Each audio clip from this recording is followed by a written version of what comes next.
I met this person around 2 years ago. I considered them as a friend, but something was off from the very start. And long story short, that person betrayed me. And this experience of mine, I connected to Judas. He was one of the 12. He worked with Jesus daily. He shared meals with him. He also performed miracles alongside the others, and yet he betrayed him. The Bible warns us that in the last days, people will betray their friends. You can look up 2 Timothy chapter 3, verse 1 to 5, and it says that people will be lovers of themselves, of money.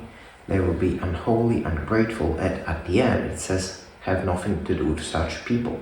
It's painful, I know, but it's not unusual. Also, Jesus experienced it. Being okay means accepting that not everyone who enters your life is truly for you. Red flags are often the Holy Spirit's warning. Don't ignore them. Judas had issues like greed and a heart that let Satan enter. Jesus knew Judas' heart all along, but still included him. As I said before, things felt off from the very start with this person. And that was a warning. That was my gut feeling, my discernment warning me. So I encourage you guys to trust those early gut feelings as discernment. Being okay with your Judas doesn't mean blindness. It means proceeding cautiously while still loving. Jesus shows us how to respond.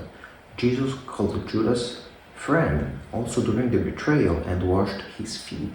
He didn't retaliate or become bitter. He stayed true to his mission. In my story, despite this off feeling, I invested as a friend. I showed kindness, I shared my faith, but the betrayal came anyway. Being okay means forgiving, just like Jesus forgave on the cross. Forgive them, Father, because they do not know what they are doing. Raising bitterness to God and not letting derail your calling. Set healthy boundaries. Love from distance if needed, but don't let unforgiveness poison your heart. Your Judas can actually serve as God's greater purpose in your life. Judas' betrayal fulfilled the prophecy and led to the cross. God even used the worst act for redemption. In my experience, this betrayal hurt.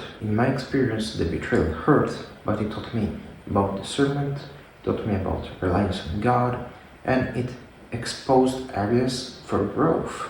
Maybe it protected me from something worse, who knows? But one thing is certain, it deepened my faith. So thank God for your Judas, not for the pain, but for how God redeems it.